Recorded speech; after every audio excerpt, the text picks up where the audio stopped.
thank you very much for those kind introductions. It's a great pleasure to be here, and because it was just about 25 years ago that I first heard of SNS and was asked to do a study, which I'm going to talk. I'm going to actually spend some time on that study because I think it's very relevant to what we're talking about today. And so let me say thank you, but let's just plunge right in. So I was asked, this was, many of you, I guess most of you are Swedish, so you may either remember it or have read about it. This was at a time about 25 years ago after one of the famous Swedish referendums on the question of whether to shut down nuclear power plants. And so I was asked as someone who presumably didn't know much about Sweden and therefore didn't have stakes in this and didn't own a power plant or hadn't marched on the front lines of it to do a study. So I spent maybe 2 years on it, not full time, obviously. I'd come and visit, and I had a number of people working with me on this question, and it was really interesting because it was, as this suggests, the Swedish Dilemma. It was really interesting, and it really captured something at that time about the dilemma Sweden faced, and I think actually is in a way just as relevant today, although with slight changes in nuances and changes in the subject and what it is. It's still the same dilemmas that we face: economic trade-offs versus lives and health, cost today versus costs in the future. So I learned a lot from it, and it was it I'd say helped me in the sense of thinking through these issues, but also at the end you have to say what you think. So you can't just endlessly talk about things and not reach a conclusion. And so this was the product of this, published in 1995 in Swedish, and there was also a U.S. edition published by Resources for the Future. So I'll talk a little bit. I want to talk a little bit about what the dilemma was in the early 90s. Again, it was a question of whether to shut down the nuclear power plants. I think I'll just change my glasses here. And there were there were real issues involved, and the reasons for the shutdown. Well, maybe we need to just remember this was shortly after Chernobyl. Which was the worst civilian nuclear disaster in history, with somewhere between 10,000 and 200,000 lives lost eventually from that, and the loss of a big swath of land. And as I remember correctly, it was somewhere in Scandinavia that the radioactivity was first discovered, because it was hidden in the Soviet Union at that time, and I think it was some enhanced background radiation discovered at one of the sites in Sweden. I think that's right, but somewhere it was not in Russia. And so it's very real, and it's not very far away. There were also issues about it was thought that civilian nuclear power would enable proliferation of nuclear weapons. There was then, and I think still is, no secure long-term storage solution. And I'd say just a lot of angst. I don't know if that's probably close to some Swedish word, but it's a German word, so we know what it means. But I think at that time it was 3 Mile Island in the United States was shortly before that. And so there was a lot of concerns. And if you look at the scientific community, you might say, well, the scientists, they are rational about these things. Well, they were sort of split down the middle between the pro and anti-nuclear advocates. But then there were the reasons against the shutdown as well. An important one was cost. We have these power plants. I think there were 10 actual, not sites, but actual functioning reactors at that time. The health impacts of the alternatives, that actually the fact is nuclear power had at that time a pretty good safety profile. And then something that was new to most people, not brand new, but was not on the radar. Most people's radar screens at that time was the CO2 emissions from really the all alternatives were only fossils versus essentially zero emissions from carbon dioxide from nuclear plants. So in my 1995 study, I thought the balance of risks clearly argued for keeping the existing plants open. I mean, they were essentially zero cost of production of electricity. Building new plants would be expensive, or importing it. There wasn't enough hydro at that point available in the peninsula here to replace the nuclear power. So I think it was pretty clear to me that you look at the balance of risks and the balance of costs to keep the existing ones open. Well, the new plants, what to do about new plants would depend on the costs. So that's where I was in 1995. Now, if you update I'm going to talk a little bit about the updates to 2018 on the thinking on these risks. And I have to say I hadn't really thought about this until I prepared for this presentation. I hadn't reread my study, and just something you do, and you go and do other things. But I thought we'd go back to look and think what about each of these?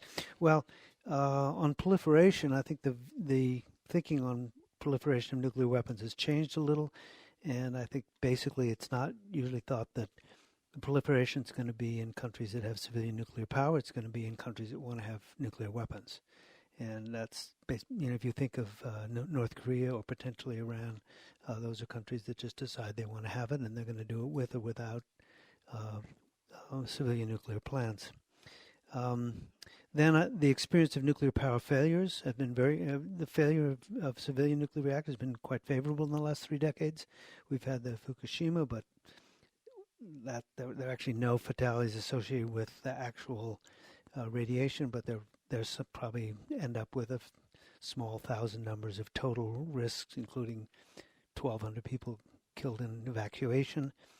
But aside from that, it's been a very good experience. There has been a really interesting economic finding here of what's known as negative learning, where you've heard about the learning curve and how as you have experience of technologies, they become cheaper. Well, nuclear is about the only example of a technology where we have negative learning, that actually the costs have risen as we have more experience of nuclear power. Where other technologies, particularly wind and solar, the learning has been quite favorable. And then I guess most people know that climate change has become more urgent, and much more urgent as an argument against fossil fuels, particularly coal. And then I thought the most interesting thing, I went back and looked at the health dangers as they're seen today versus 1990, and those are actually quite interestingly different. So I'll show this first slide. So this is from the 1990 data, which was in the 1995 study, and these were the health risks as fatalities per, it's a big unit, terawatt hours. I think that's terawatt hours, not terawatt electric. And on the left was, and I think the scale here is the most important. You see coal, which was quite a bit higher than gas, but gas and nuclear about the same, and coal roughly an order of magnitude higher.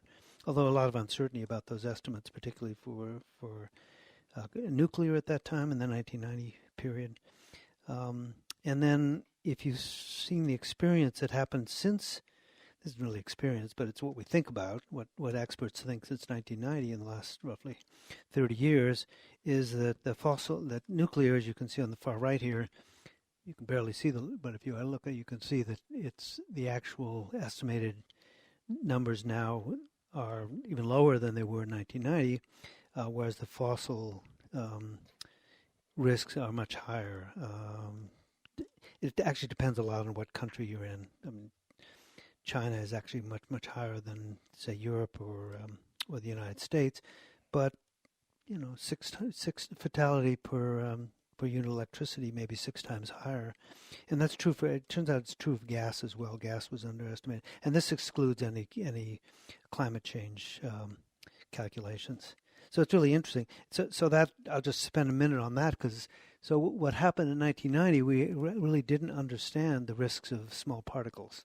the studies were just coming out. There were some really major studies in the 80s and 90s on the risk of small particles and how dangerous they are. But it was interesting, as in the early 1990s, we vastly underestimated the risks from fossil fuels. So that's one major change in the it was kind of interesting to see how the science has changed this so much in the last 3 decades. Just our estimate of the risk of different fuels. Okay. So I think as I was thinking about this, and this relates to the subject of climate change, it is a kind of poster child. I don't like poster child, but it's kind of poster for the dilemmas that we face in climate change, because decisions about whether to move to something like nuclear power, as an example, is still not widely accepted among the public and even among our elites and experts, the scientists and the environmentalists. So it's changed a little bit in the favor of nuclear power in the last 30 years, but it's you might say, well, it's a no-brainer, to use that English expression or American expression. It's a no-brainer. It should be a no-brainer because it's safer, and it has essentially no CO2 emissions. So why aren't people just so saying, let's just let's build existing technologies, find new ones which are inherently safe, go down the learning curve, get unified designs, and so on and so forth. Why isn't that just the most important item on the agenda for people who care about climate change? I don't know. I don't have an answer to that question, but I do think it's still a hangover of an earlier era when people were so suspicious about nuclear power. The union, just as an aside, the U.S. Union of Concerned Scientists, which is one of our sort of environmentally based scientific organizations, has just this year, I think just maybe 2 months ago, changed its mind on nuclear power and decided that actually the risks of nuclear power are less than the risks of climate change. So but here we are, 2018. That's a long time to recognize it, or to come to the point where you think that nuclear power is safer than it's maybe not safer than nothing, but the alternative is not nothing. The alternative is probably fossil fuels in many countries. I want to just say something about climate change now, and so what I have is a slide that shows. What happened? Help? Okay. Help? Okay. I probably pressed the wrong button, but okay. So this is something that this is from very recent modeling we did at Yale. We have a model we call the DICE model, which represents uncertainty. It's a technical name of a model, but it's kind of rolling the dice with our future. And so this shows the recent projection we did. It's a very long-term projection, and we don't take these things all that seriously. Well, we do, but they're full of uncertainty. So these are projections of global temperature increase, and we did these out to 20. We've done these longer, but I want to show 2200. The standard number for 2100, which is the usual. So let me just. Sorry, I'm having trouble seeing this. So 2100, which would be around 4 degrees. That's a kind of standard projection among the IPCC and many modeling groups. But if you then continue this path, you get higher. Now, I should say this is a no policy baseline. So this is what happens if we just continue doing what we're doing now, which is basically nothing in almost the entire world. So we're talking about 4 degrees, but it isn't going to stop there, and perhaps 6 degrees, sort of 6 to 7 degrees after that. I've also shown we did some uncertainty analysis in this work, and these are the so-called error bars, which are the 10 percentile, 90 percentile uncertainties. You can see, not surprisingly, these grow as you go over time.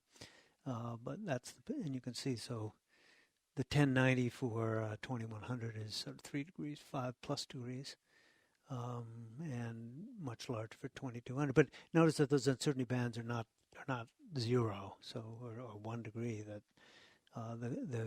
the increases we've seen, if you take all the models and all the uncertainties we could think of, which are a fair number of them, have even with all the uncertainties, you still have substantial climate change over the next century and beyond. Just for reference purposes, this was the modeling.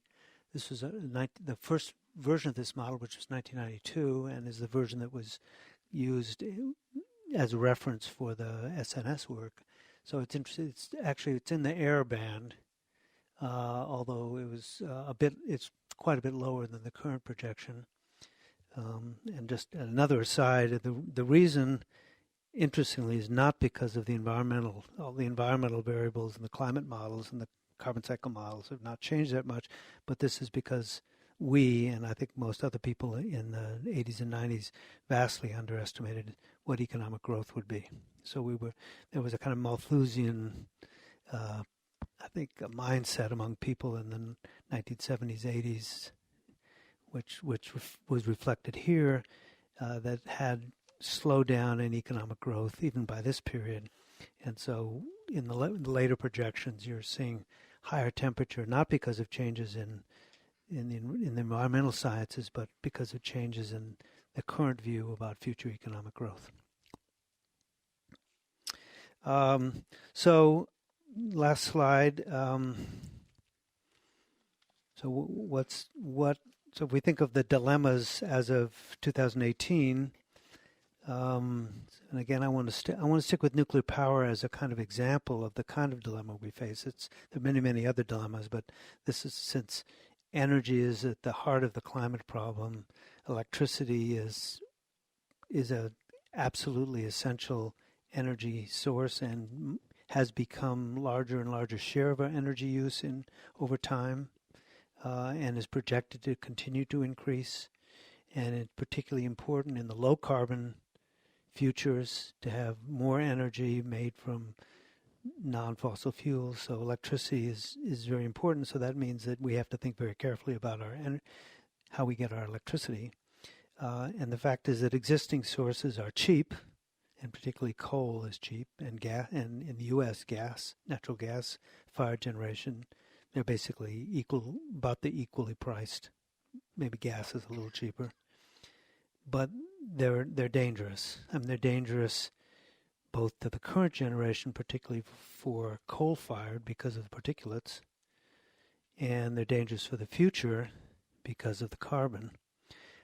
Just to be clear on this, I mean, if some of you may follow this, but small particles are thought to kill somewhere between 2 and 5 million people a year around the world today. About half of those in India and China. Many fewer. The U.S. numbers are in the tens of thousands, somewhere between 20 and 40,000. And those are substantial numbers, obviously substantial numbers. But just to emphasize that these fossil fuels are dangerous now as well as for the future. The alternatives, well, almost all of them are costly. Some have hidden costs as well. I won't go through all those, but the reason we are using gas and coal for electricity is because the alternatives are more expensive, maybe 2 times more expensive, maybe more. They have trouble. There's some technical problems with them as well, but they're having trouble filling out the load curve. So that's on the energy side. And then now moving to economics.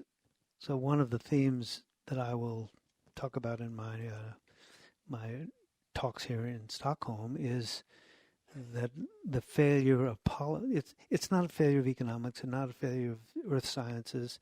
It's really a failure of our political systems to be able to implement what is necessary. I think if you convene the right group of Swedish experts or other experts, they would rapidly come up with solutions that would be effective. But implementing those through our political processes has proven very difficult. It's proven difficult partly because it is difficult and it is costly. But what I want to emphasize as well is the international aspects of it, and the fact that this is a global public good and requires a global agreement, means that we fail because of free riding. And I'm not going to talk very much about that right now, but it's an inherent failure of the model we have in our international agreements of being voluntary agreements, and therefore it's like a subway system or a mass transit system where payment is voluntary, and you get a lot of free riding, and that's why most of our municipalities have instituted ways of preventing people from riding without tickets or other mechanisms. Well, we haven't yet gotten that far in our international environmental agreements like climate change agreements, and that's necessary. So kind of two views of the future now. One is what I call dark realism. They have pessimistic views, and I think if you say as of today there are no policies in sight and there are no technologies in sight that are going to prevent that that sort of continued rapid rise, and that's just temperature. I mean, it doesn't actually capture, of course, all the dangers that entails.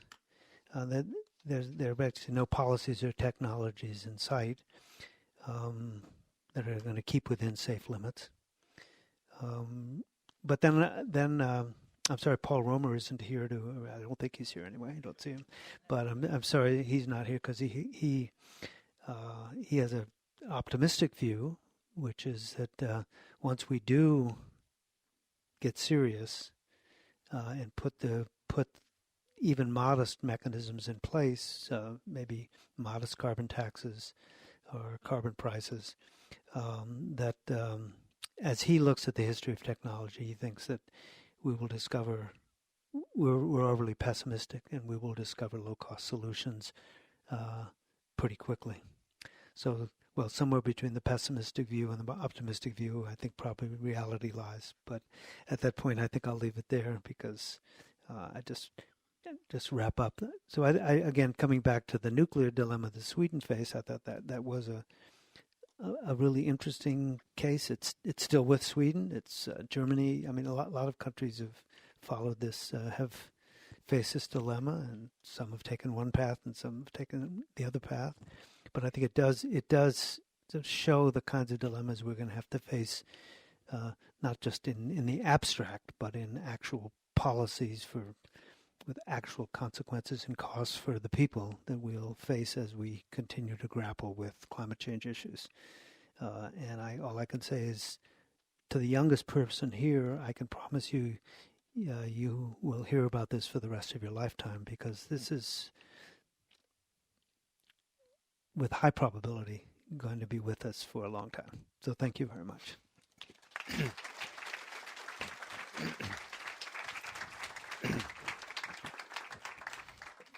Thank you so much. It seems we have at least two giant problems intertwined. Nuclear as a poster boy, and then global warming, climate change. Can we start with nuclear at least?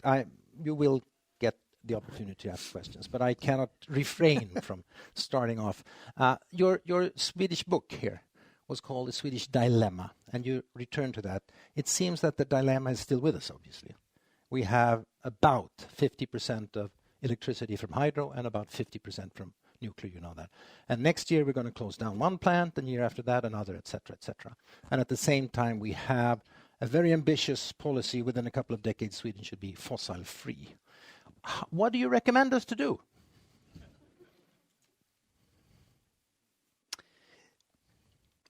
Let me say that I am not up to date on the Swedish situation, but it sounds very much like the same question I was asked 25 years ago. We have most of it, half of it from hydro. I don't know if it was half and half, but half from hydro and half of from nuclear. And we want to shut down the nuclear. And what do? Well, Is there any hydro that you can you replace with A little hydro bit. with the nuclear with hydro? Probably not. I Little don't know bit. for a fact. Yeah, no, the same thing. A little bit, and you can import a little from. I think the transmission lines are probably a little deeper and have more capacity now, but you're not going to replace it all by low cost hydro. And so where do you go from there? Because it's either a fossil fuel or a high-cost renewable. So, but I don't know the actual numbers. So, I think that the answer I gave then, which I find compelling, is that, and there's one wrinkle on it, but I said it earlier and I'll repeat it, that existing nuclear power plants are basically free. I mean, the electricity from nuclear plants, the fuel cost is extremely low. The operation and maintenance is extremely low. You have to replace the equipment from time to time, but it's basically, as long as these plants are running efficiently, and until you have to, sometimes they do come to the end of their lifetime and you shut them down, but for most of them, it seems, unless there's something that has changed since then, there seems no reason to shut them down before the end of their useful lifetime. Now, whether you want to build new ones, replace them or not, it's really a question of costs versus the alternatives. So I think that's the only thing I can say to that. You said, in a sense, it was almost a riddle that nuclear isn't more on the agenda, in a sense. But can I hypothesize? Maybe the answer is about costs, after all. You mentioned sort of a negative learning curve here. Because of safety and security arguments, new nuclear plants have become excruciatingly expensive, while the cost of solar in particular has fallen sharply. And if you build a new nuclear power plant, it's supposed to stand there for 50 years. That's an immense investment in a very uncertain situation of technological development. Isn't that really the main reason for nuclear having become less popular? Well, less used, maybe not. Okay, I don't know about no, but I mean that's really an important word there, because I think if it had a different name, if it was called Queen Sylvia's power plants. if it's called silicon power or something like that, if it just the name nuclear already sets about a third of the population off.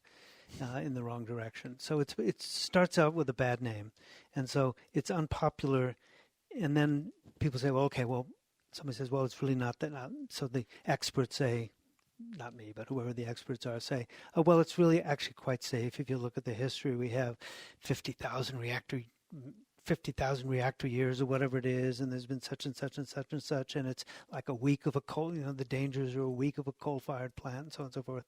And they say, okay. But let's just be super safe.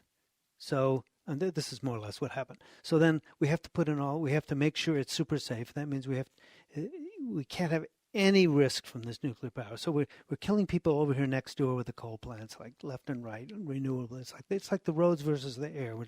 People that die. There's carnage on the roads, but we don't ever lose anybody in the air except to some, in Thailand or something.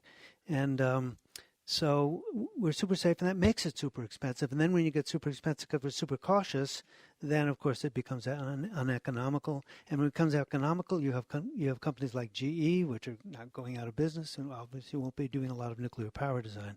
So it's part of the reason for the negative learning that I mentioned before, is that you've got something that's unpopular. You burden it with all these regulations. This is the United States. I don't know about other countries. You burden with a lot of regulations. It makes it expensive. Nobody wants to build it. Nobody wants to design for it. They don't spend research and development. You don't develop modular design, which has enough, moves you on the production learning curve far enough down so it lowers costs. So you're caught in this box, this sort of vicious cycle where it's unpopular, therefore you don't have very many. You don't have very many, then it becomes high cost. You don't have costs, and therefore people don't build it. So I don't know if we'll ever break out of the circle, but you're right that if at any point somebody would say, okay, this is silicon power and it's not nuclear power, and it's really, really safe, then you still have to face it with the fact that it's more expensive than other things, and it does lock up vast amounts of capital. and particularly for capital short economies, that's not welcome. So I agree with what you say, but I think we're partly in this box because of this caution, this fear that we have. I won't say it's irrational, but because there are these sort of there is some journalists here. We can blame it on media. Low probability, high consequence events. You don't that are very frightening to people. Okay. Let's talk a bit about the model that produced the curves here, the temperature curves, etc., and the implied policy changes. Among economists, now this is a very mixed group of economists and decision makers and journalists and whatever, but in a non-technical way, there have been two major discussions between you and some other important economists. On the one hand, Nicholas Stern, of course, saying maybe the discount rate should be lower if you look at the long-term time horizon. Same time, Martin Weitzman says irreversible, dangerous changes also means we should be even more careful. To what extent can your modeling sort of take those risks or these problems into account? Can we go back? Sure. I hope so. If we can go back, it will actually be easier to answer that question. It's coming. Am I in charge now? There okay. So the model. So this was produced by a model. The model has the DICE model I mentioned has many components. It has global economy. It has emissions. It has carbon cycle. All of these very, very simple. It has a temperature module. It has damages, and then it has a way of how the economy would react to policies such as a carbon tax. So all of these extremely simplified in ways that try to represent best practice. For example, the climate model would be say 2 equations with 6 parameters. Well, if you look at a high resolution climate model, it might have 10 million lines of code and maybe 1 million variables running in teeny little time steps. So what it does is takes areas where people, teams of people working around the world on these problems for decades, and tries to synthesize those. And the idea is that when you put them together, then you can link economics, emissions, carbon cycle, climate cycle, damages, and then link it all together so you can see the implications of different uncertainties, as in this picture, different policies, different assumptions about discounting, and in a slightly elaborate version, different assumptions about uncertainties. So with respect to just 2 questions, there's essentially no discounting in this. This just shows what's going to happen if we keep doing what we're doing now. And I won't say there's no discounting in this, but there's very, very little. So the uncertainty here, I would say, on the Weitzman point, that probably what Weitzman would say if he were here would be, well, excuse me. Say, well, maybe this is a little higher here, and then there's something way up there that you've ignored. So I didn't actually. The fat tail here is you see a little skewness here, but you can't really represent the catastrophes that Weitzman assumes. So I think on this particular picture, I think I don't think that those criticisms are not that important. I think there are other things that are important, but not that one. Where their criticisms become important is saying, okay, what should we do? What kinds of policies should we introduce? Should we introduce a $40 carbon tax, or a $100 carbon tax, or a $200 carbon tax?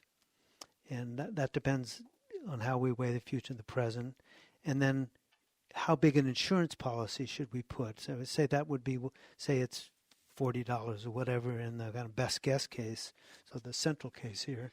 How much should we add for an insurance policy because of these uncertain events? I, I don't, you know, I'm just one person. I mean, they're very brilliant, both of them and others. Thomas here, they're very, very brilliant scholars and thinkers, and I think you just have to sit back and say which is which. I don't think you should say which is more persuasive, but you have to say, well, okay, so one of these may be close, and so just make sure that whatever you do accounts for the fact that any of the models we use are imperfect, and you don't do something that's in the end way off. I think of a successful life as one where you don't make serially catastrophic decisions, and so I think that's the way I would like to think of our policies. But maybe it could be interesting for the people here who are not sort of theoretical scholars. What you're saying is, if I understand you correctly, that your model is quite broad in a sense. You can tweak a number of parameters, so you can reach quite different conclusions depending on the numbers you put into your model, right? Yeah. Which also means that the IPCC and other people, including Thomas Sterner, use your model and can reach different conclusions. Yeah. And that's exactly why you got the prize, of course. Well, okay, so for example, if you wanted to you could put Stern discounting into this. Yeah. And you'd get roughly this, but you get very different policy conclusions. Exactly. You get much more ambitious and stringent policies. But I want to say one word about that. Yep. So which I said to Nick Stern. When Nick Stern and I said, look, Nick, you and I are in New York, okay? And I want to go to New Haven. And you want to go to Boston, okay? And there's a train. So why don't we get on the train? I'll get off in New Haven, you go to Boston. But let's stop arguing now about where we're going to go. So we now have no climate policy. So instead of arguing about my climate policy versus your climate policy, why don't we agree at least we can go on the first step and get started with it, and then, which is a long way to go. So I think we need to, I don't want to say stop arguing, but we need to get with it at this point. And we are so far beyond what even modest objectives I have for the global policy that if we did that, I think we'd be a long way to getting started.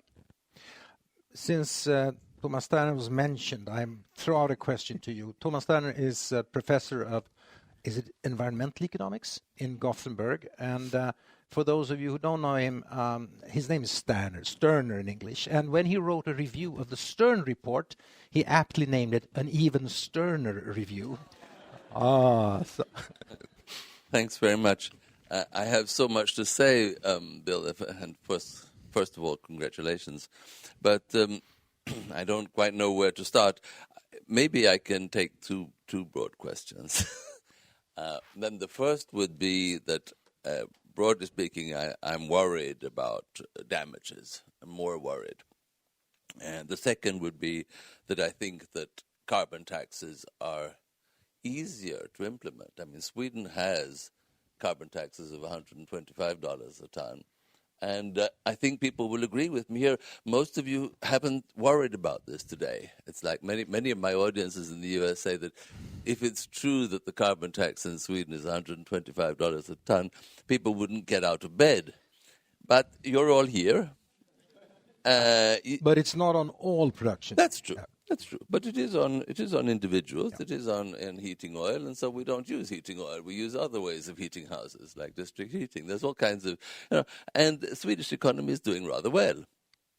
So the first question is, just invite you to. I think that introducing a carbon tax is not really a big cost. We know that there is in fact a cost and some opportunity. We could have consumed more. But in the political sense, I think the main cost is fighting the fossil lobbies. And Sweden happens not to have a fossil lobby because we don't have any oil, coal, or gas. And so it was easier to introduce a carbon tax in Sweden. But I think that if you could just get the fossil, which is a big if you could get them to shut up somehow and introduce, a carbon tax, the economy would work fine. I don't think that it is such a big cost. So that would be one question. That's enough for now. Let's have that answer. But then I can come back on the damage. Maybe, if you behave. Okay. Well, I'm struck by the fact that a carbon tax is not is not a problem for a country that doesn't generate any electricity with a fossil fuel and where all export industries are exempt. So I'd say, that's a pretty low bar for not being concerned, because we obviously can't we cannot do that. We cannot exempt our export industries because that's a substantial part of our economy, and a lot of countries use fossil fuels. So if you think about this not for an individual country but for a substantial part of the world, which will be necessary, then I think it's more challenging for Sweden. However, I do agree with. Just having said that, I don't want to insult Sweden, but I would like to be in the position where Sweden is, where where I don't have a big coal mining lobby that has several states under its control. I basically agree. I think we vastly overestimated the cost. I think if they're packaged in a reasonable way, then they could be successful. I will mention there are two places that have done carbon. I'd say in the Western Hemisphere anyway, that have done this successfully, and one is British Columbia, and the other is Yale University. We actually have instituted a carbon charge in our university as well. And both of them have one common feature, which I think is really important, which is to have them be revenue neutral and make it actually absolutely clear to the taxpayers that every dollar you pay, not you personally pay, but you as taxpayers pay in carbon taxes, will be returned to you in rebates. And we could go on from there and make sure they're not regressive and so on and so forth. But I think the basic idea is we know that you in many countries don't believe your governments and have suspicions. So what we're going to do is make it ironclad that all the revenues from this will be given back to you. All we're trying to do is tilt the playing field, as they say, against use of fossil fuels. So I agree with you. At some point, they do become pretty burdensome, but in the range I would like to start with, which is in the $40 a ton range, I think our economies can handle them pretty easily. If it's impossible at the moment, for political reasons, to implement such a global carbon tax, what, from an economic point of view, would be sort of the plan B or second best solution? Well, first of all, I don't say carbon tax. Okay. This is a small point, but I just want to be clear. I say carbon price. And if some country says I want to use a cap and trade, and I'll go to a $40 or $50 a ton. For some reason, the U.S. just is allergic to taxes and somehow thinks that cap and trade is not a tax. That's fine.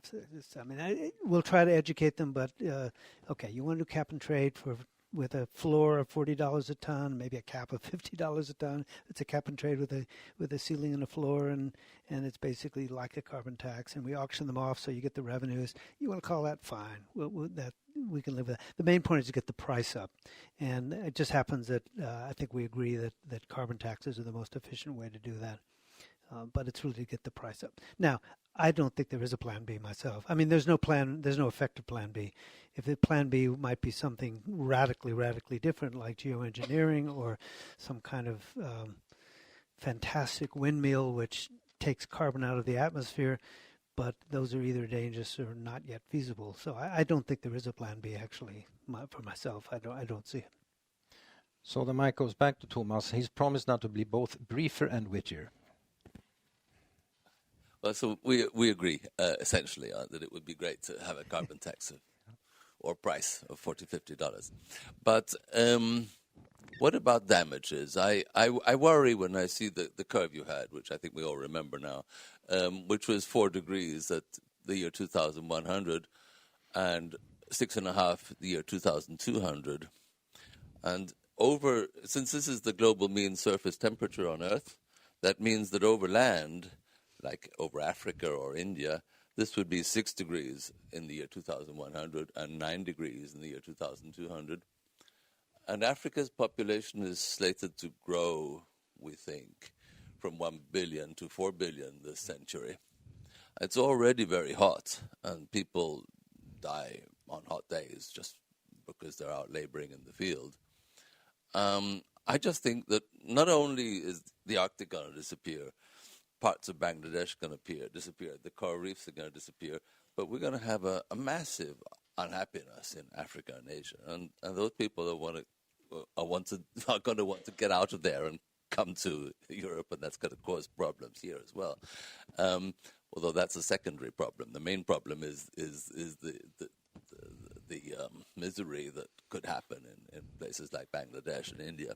I just think these costs, although they are far into the future, are too high, and somehow, of course, this touches both on the discounting. I don't know how technical we want to get here today. It's both the matter of how we discount, and of course of the ethical dimension.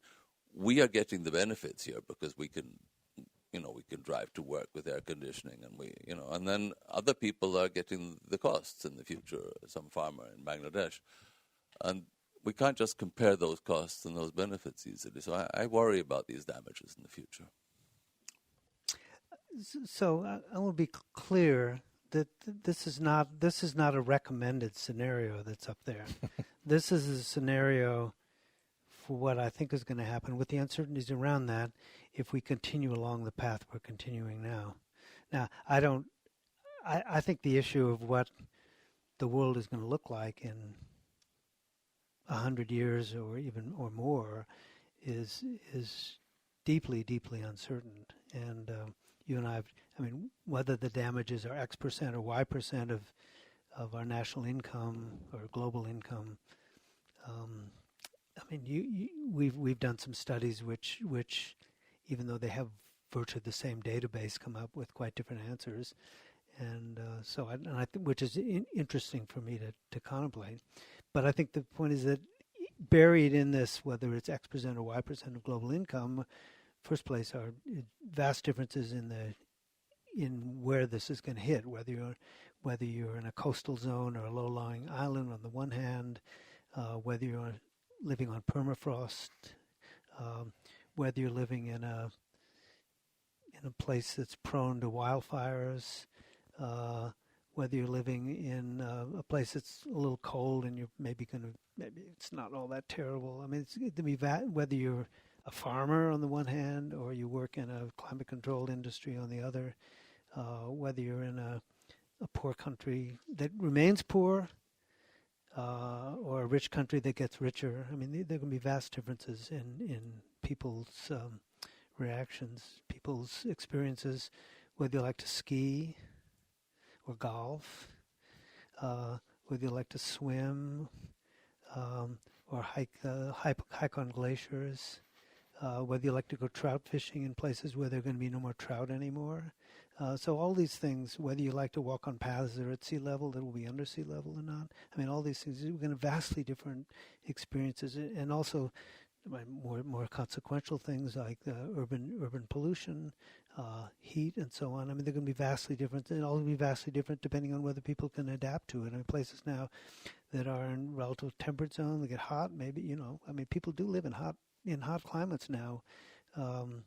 And in the United States, they tend to move to the hot climates of Florida and Arizona. So there must be something about it that's not that terrible compared to North Dakota, which is virtually depopulated at this point. So, but, I mean, if we think, Sweden has a long history, but if I think back to the United States 100 years, we just barely got an income tax. We just introduced a central bank.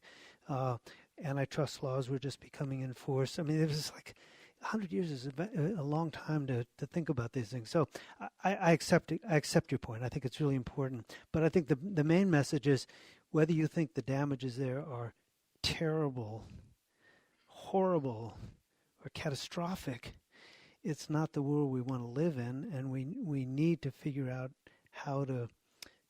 what tools to use, whether it's carbon tax or some other tool. I mean, maybe you and I agree, but not everybody in the world agrees. And we need to figure out how to get over this free riding. We need to figure out how to drive these people we need to figure out what to do about people who were educated 50 years ago and don't get it. Maybe the new generation do get it. I mean, there are these huge obstacles, but it's just to even even for the mildly pessimistic people, we have a lot to do. And as I said in my remark about whether we want to go to New Haven or Boston from New York, I think we need to get started on that. And whether you're pessimistic, I am, or deeply pessimistic, you are, or a catastrophist like Marty Weitzman, we need to figure out how to take the first steps to get this some kind of global policy in place. Another question from the floor, please. Yeah, hi, Måns Nilsson from the Stockholm Environment Institute. I wanted to ask a question about innovation, and you noted that in the past you've been vastly underestimating or overestimating the cost of mitigation, and part of that, on balance, is of course that the mitigation actions or the incentives put in place, they generate change in industries, they generate new ideas, they generate innovations or renewal of industries that are dying slowly otherwise. And I think we know it's interesting to look at R&D indicators where we see globally the energy industry is amongst the industries that are absolutely at the bottom of R&D expenditure or other R&D indicators. I think there was one industry that was lower, and it was like storage. They don't have much R&D at all. But how is, and I'm worried that like the long-term economic models, they need to account for this innovation and this change and the sort of structural change that comes with it. How are you thinking about these terms, of this in terms of your DICE model? I missed the first thing you said about vastly underestimating something. You noted in passing that you'd in the past vastly overestimated the cost of mitigation. Did I say that? Yes, it came out, yes. Okay. I must have misspoke. But never mind that. But on the innovation side. Okay. Yeah. So I thought I said something else, but anyway, I don't think so. I don't think we vastly underestimated that.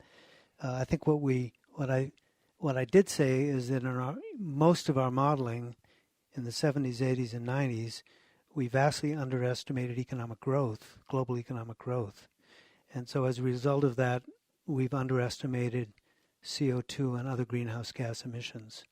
And this was because of this Malthusian, just to repeat this, but I think it's kind of interesting, because of this Malthusian tendency that people had in the era coming out of, some of you may remember the limits to growth and how the global economy was going to do that. So we were saying, well, maybe it's not going to do that, but maybe there's stagnation in our future. And so actually what has happened since the stagnationist thinking of the 1980s, 70s, 80s, and early 90s is that actually there's been this very rapid upturn in the growth, particularly of, as everybody knows, China, but also India and sub-Saharan Africa have grown very rapidly. So I think that this has been actually the biggest change in our modeling has been a change in our perceptions of future economic growth. But let me turn to your question, which is a really important one. I think it's fair to say that almost all of the models, almost none of the models can incorporate what you mentioned, which is what is known as induced innovation, which is the fact that innovation, and new technologies respond to the economic environment.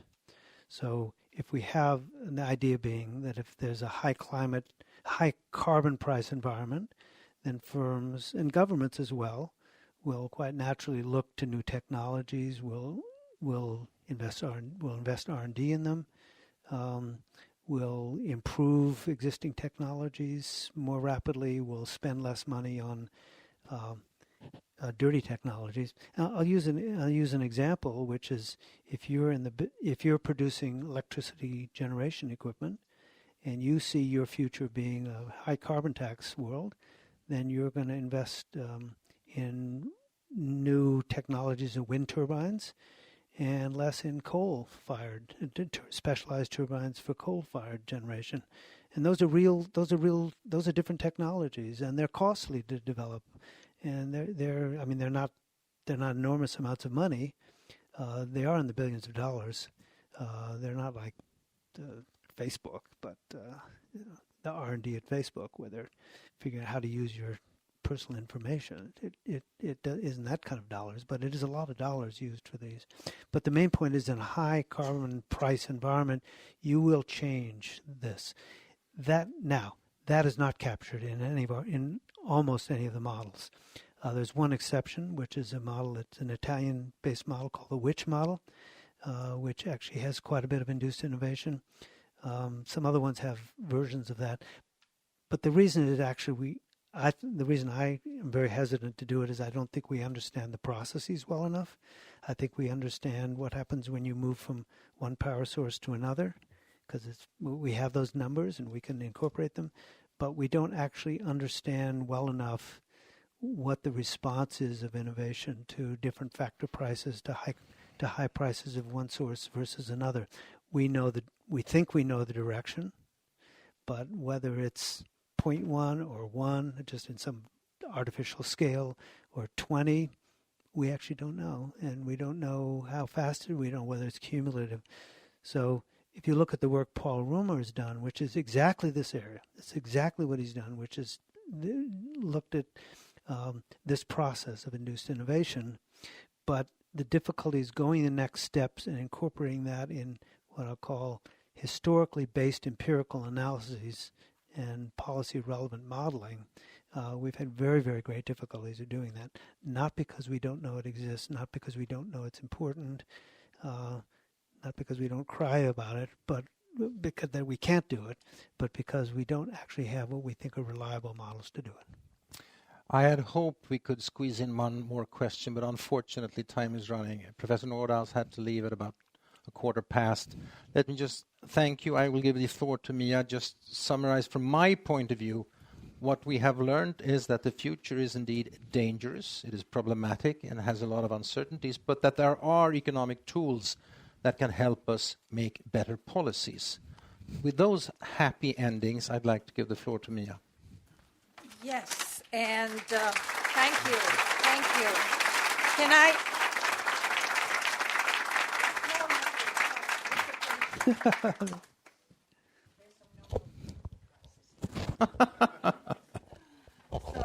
just let me end by thanking you on behalf of the Nobel Center and SNS for a very timely and very important discussion. Thank you so much for making it possible for us to have you here together with the Nobel Center. Thank you. And thanks to Claes for moderating the session and also to the audience. But before I end, I want to add just a short information on a new research project that SNS has started up this fall. You actually see some persons here in the audience who's on the screen. SNS Konjunkturråd, I think most of you know, we have a yearly report on a very important issue coming out every January. And the one 2020 will be devoted to climate change policy. And given the complexity of the issues, I think we heard that today, there is a need for many perspectives. There are a number of different views, as we also know everyone. So we have enlarged the research group to 9 prominent researchers from different fields, different backgrounds, and also sometimes different views. And you see them all up there. And the purpose is to analyze the Swedish climate policy and to bring forward suggestions for actions to make it more efficient in terms of how it interacts with climate change. I think you said we need to get started on that train trip with Professor Stern, and I think the ideas behind this setup is somewhat maybe in that direction. So we look very much forward to that. Work is going on, and it will be presented in a year's time, which seems like a very long time, given the urgency that I think you described so well today. Anyways, with those words, I want to thank you all, the audience. It's a very special day, so we invite you all to continue the discussion for those who can stay at a nice session outside here in the reception area. Thank you so much for coming.